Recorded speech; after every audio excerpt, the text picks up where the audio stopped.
la rotation autour de l'axe de la Terre. Ce mouvement-là, il faut imaginer un grand bol dans lequel vous mettez quelque chose au milieu, comme certains moules à gâteau, par exemple un moule à Kouglof. Vous mettez de l'eau, vous faites tourner ça, vous mettez ça en rotation. Il va se former des tourbillons, et ces tourbillons, ils vont être verticaux, ils vont tourner verticalement. En fait, il se passe exactement la même chose sous nos pieds à plus de 3000 km. Et alors évidemment, ça ne tourne pas aussi vite que dans le moule à Kouglof, ça tourne très lentement, mais ces mouvements à échelle géologique, ça induit finalement des tourbillons relativement réguliers, parallèles à l'axe de la Terre, dans cette partie liquide. Alors, des tourbillons, qu'est-ce que ça a à voir avec le champ magnétique ? Souvenez-vous que le noyau est constitué en grande partie de métal, de fer. Si vous imaginez ce métal mis en rotation, tous les électrons qui affectent ce métal mis en rotation, eh bien, en fait, vous créez un champ électrique.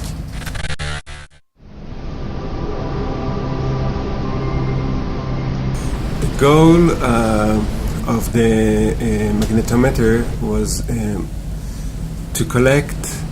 to measure very precisely the magnetic signal that the rocks beneath the water, that the oceanic crust produce. And also the middle sensor is aimed at getting a full realization, a full understanding of the vector magnetic field, basically. And with that information we can learn about the age of the oceanic crust, we can learn about its structure, and by using that information we can hopefully reconstruct the motion, the separation of Antarctica from Africa. So basically the opening of the Indian Ocean.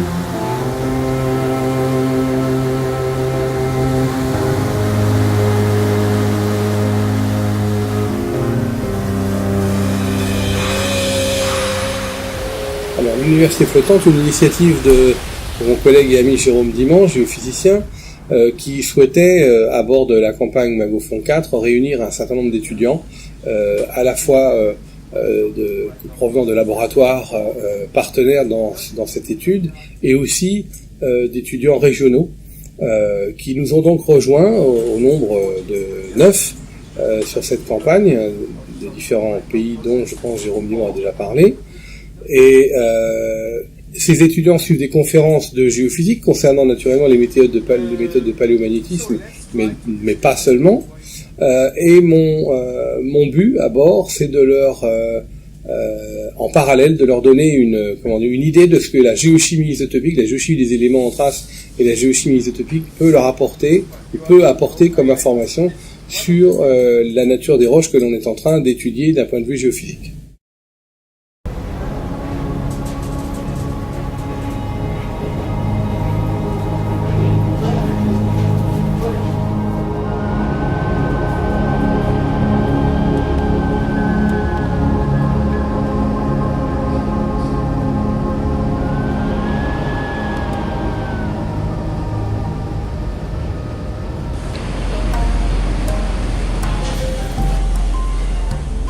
Basically, it's a revision for a lot of the work I've done in my undergrad and my master's, and also on a lot of concepts that I have not applied myself. So for me, it's a good opportunity to revise and understand some of these concepts. Also, learn about specifically about magnetics and the interest in the Cretaceous Quiet Zone. So Jerome, Roy and Eve gave lectures in a whole range of topics in magnetics, paleomagnetism, and marine magnetism. So I've learned a lot, and I think it's a very good platform for students to have the opportunity to experience a month on a cruise and also learn at the same time.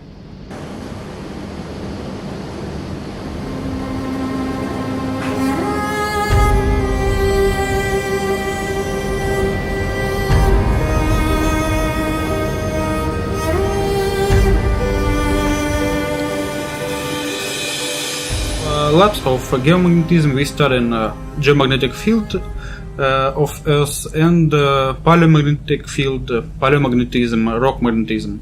We have a lot of collaboration with EPGP, Institute of Paris du Globe, and especially with Yves Gallet. And if know about our interest of geomagnetic field, about magnetic field, and invite me on this cruise about this big interesting cruise for study magnetic anomaly in Indian Ocean, because it's very important for understanding the geomagnetic field evolution.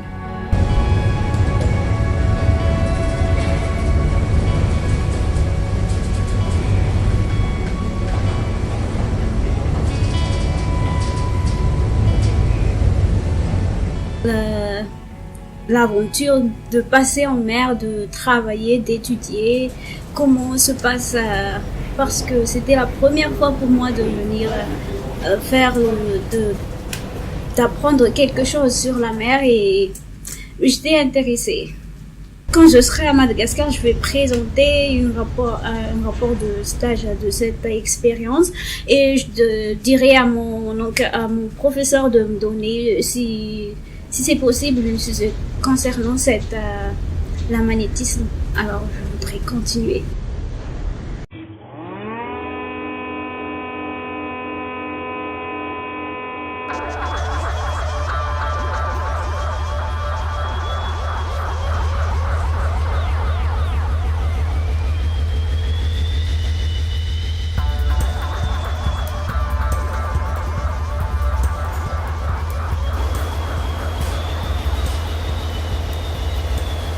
Il fallait de la vapeur déjà, donc pour chauffer à 50 degrés pour faire ce transfert, à peu près, 40-50 degrés. Et après pour l'injecter, il fallait monter à 120 degrés.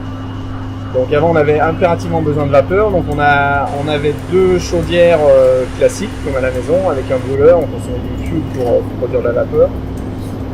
Et par contre dans les conduits d'échappement des groupes électrogènes, on avait ce qu'on appelle les chaudières récupératrices, les économiseurs, et avec les gaz d'échappement qui étaient alors avec le fuel on était un peu plus haut, qui était vers 400 degrés, 450 degrés même, on produisait de la vapeur, enfin on faisait circuler de l'eau dans un autre ballon et on faisait produire de la vapeur avec ces gaz d'échappement, ce qui fait qu'en mer on ne consommait pas de combustible pour produire notre vapeur. Et ça c'est commun à tous les bateaux, en fait tous les bateaux ils produisent leur vapeur avec les gaz d'échappement, ce qui fait que la chaudière tourne très peu et en fait on ne consomme pas de combustible en fonctionnement normal. Par contre, dès qu'on est à quai sur les bases ou en station, là à ce moment-là, il n'y a pas assez de puissance sur les groupes électrogènes, donc les gaz d'échappement sont moins chauds, donc là la chaudière se met en service. Donc depuis la jouvence, on n'a plus besoin de chauffer ce combustible, parce que même en eau gasoil, on n'a pas besoin de le chauffer. Mais par contre, on a été obligé de garder quand même une chaudière et une chaudière récupératrice, parce qu'on a besoin d'une production de chauffage assez importante sur ce bateau. Et on a essayé au départ, il était question de supprimer totalement la vapeur et de mettre des réchauffeurs électriques pour chauffer les emménagements. Et en fait, vu la place qu'il y a là-haut et vu la taille des réchauffeurs, il aura fallu en mettre une dizaine ou une vingtaine, et j'exagère un peu, mais il n'y avait pas assez de place et la puissance de chauffe était beaucoup moins importante que la puissance avec la vapeur. Donc on a été obligé de garder une chaudière, donc on en a supprimé une, et puis une chaudière classique, et puis on a gardé une récupératrice aussi pour maintenant ça sert principalement au chauffage.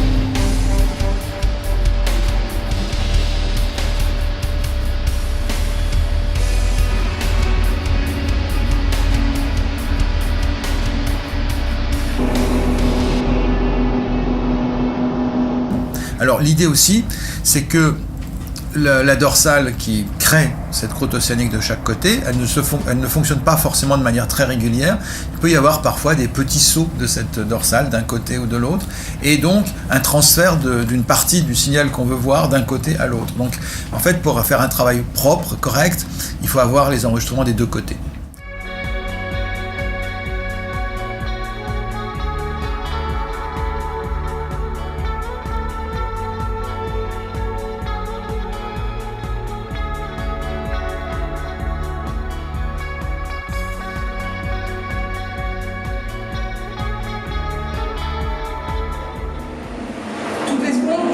Une valeur de température et de salinité qui remontait vers le récession.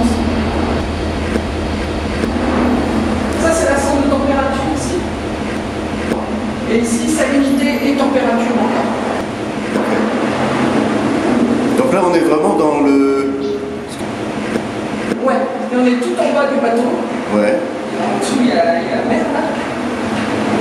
Et tout en avant. D'accord, mais là, on est au-dessous du niveau de l'eau, là. Ah, largement, ouais. Là, la prise d'eau est à 6 mètres sous l'eau. 6 mètres sous l'eau. Ouais, là, on est 6 mètres sous l'eau. Et donc, quand il y a des tempêtes ou quand on va vite, ce qui est intéressant, les bruits sont parfois assez impressionnants. Oui, parce que ça cogne. Ah, ça cogne. On est en contact avec l'eau, elle est là.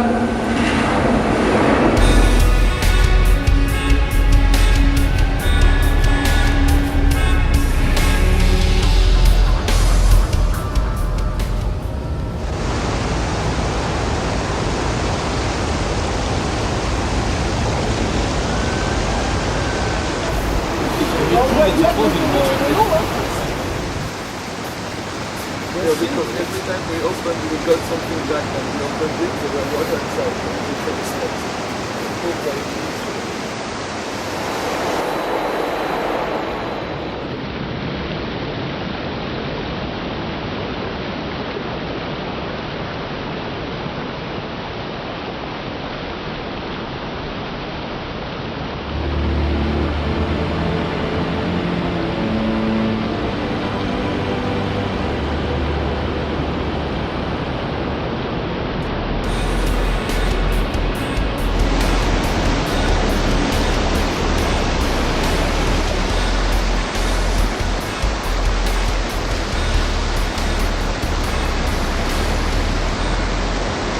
We look carefully about the quality of the data.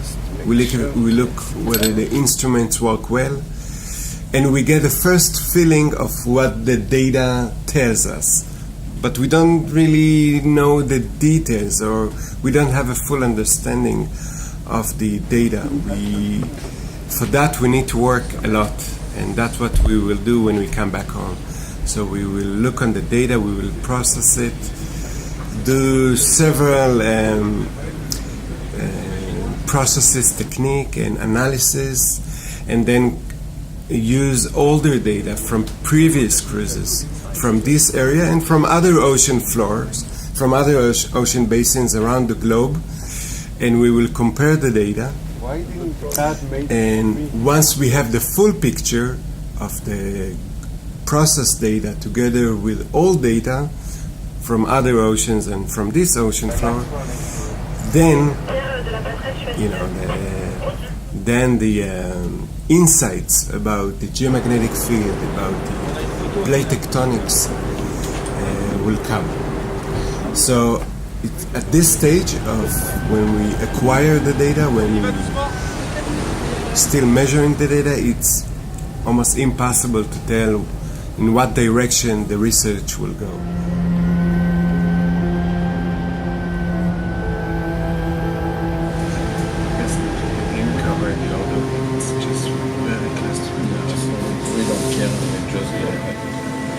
We have this fractal at the time it is supposed to curve. So this place it is supposed to curve slowly here, and we don't know like this one. Medical smelling. I mean, so many common features to these things. Just before the curve you have this, just before the curve you have that.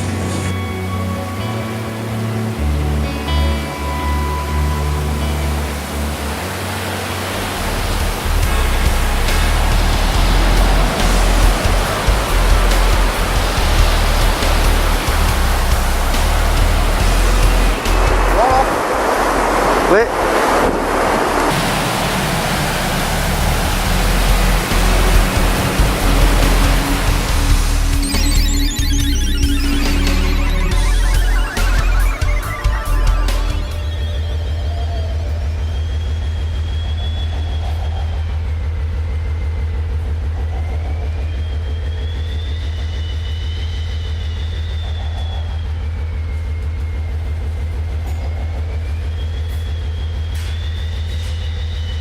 Cette découverte de monts sous-marins, je ne la qualifierais pas de majeure dans le sens où les fonds océaniques sont couverts de petits seamounts, qu'on appelle des seamounts ou des monts sous-marins. C'est une zone surélevée, donc fortement magmatique, dont on ignore l'âge. Et sur cette zone relativement large qui contient un certain nombre de grosses structures, de gros seamounts, se trouvent construits 3 ou 4 alignements de petits volcans morphologiquement très bien dessinés, dont on peut voir sur une photographie la petit édifice avec une jolie caldeira sommitale. Ces paramètres semblent indiquer quelque chose d'assez jeune. Alors, la question qui se pose, c'est ces petits volcans sont-ils le résultat d'une activité tardive liée à un mouvement lithosphérique, une faiblesse lithosphérique qui aurait permis à des magmas d'atteindre la surface tardivement, ou bien sont-ils anciens, et sont-ils liés à la mise en place de cette grande structure qu'on appelle la Conrad Rice et qu'on a donc sur lesquelles on les a trouvés.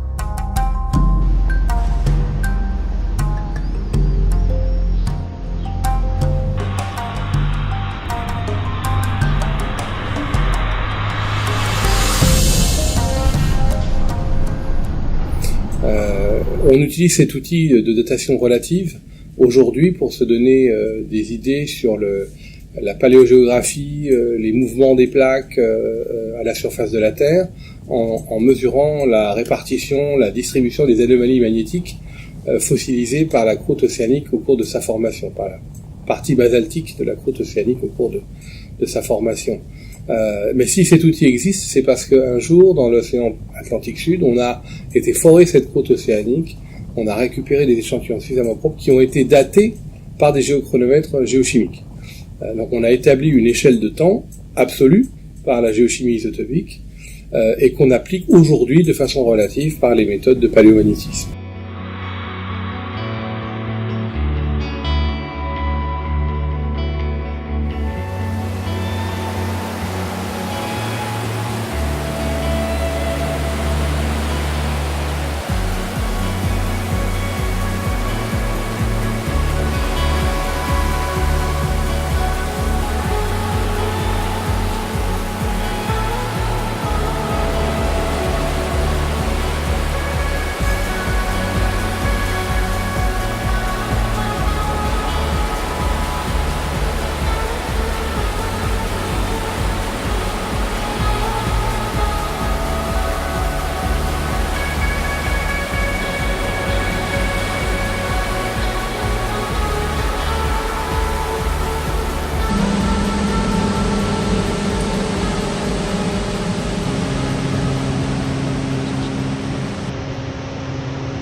Alors en fait, ce qu'on va essayer de voir pendant cette campagne Magofon 4, c'est en fait la respiration du champ magnétique pendant la période calme du Crétacé. Alors je m'explique, la respiration, ce que moi j'appelle la respiration du champ magnétique, ce sont des variations d'intensité du champ qui se produisent constamment. Bon, on sait par exemple récemment que le champ est en train de diminuer.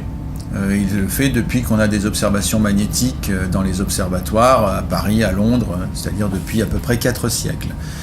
Il va réaugmenter ensuite, il va varier. Cette variation, elle est bien connue, c'est la variation séculaire. On essaie d'avoir une évaluation de cette variation parce qu'on se dit que si le champ magnétique finalement a fonctionné de la même manière au cours du Crétacé, ben, il va avoir cette même respiration. Que dans ce cas-là, la période calme du Crétacé, ce supercron comme on appelle du Crétacé, ne sera finalement qu'une période très longue, sans caractéristiques particulières.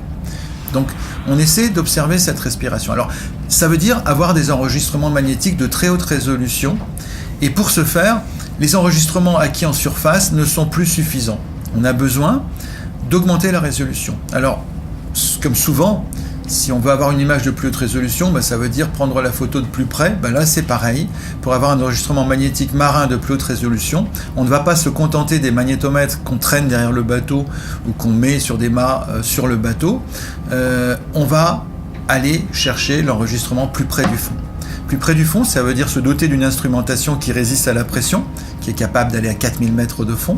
Le fond de l'océan, dans les zones qui nous intéressent, il est à 5000 mètres et on a encore une couche de sédiments en dessous, parfois d'un millier de mètres.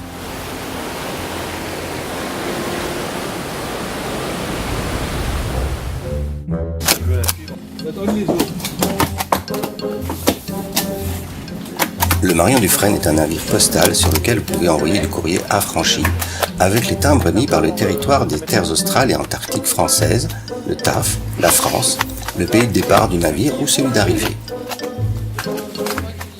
Il est de tradition durant chaque voyage de tenir une séance de tamponnage, durant laquelle les enveloppes sont ornées de cachets obligatoires et d'autres plus décoratifs.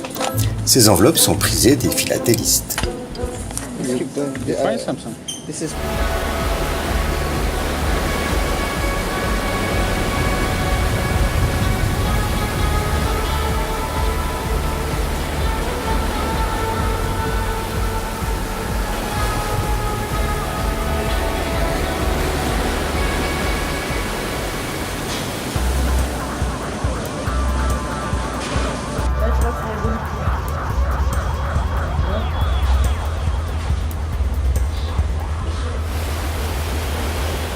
We are taking the opportunity of this drink to deliver the diploma from your participation as a bachelor of students to the Floating University of the Southern Indian Ocean. First, the most important news is that all students passed successfully. Congratulations to everyone. Anjin, where are you?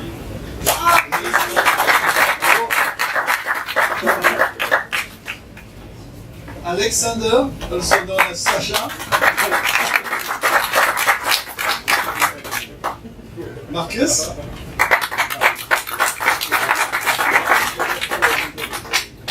Asa.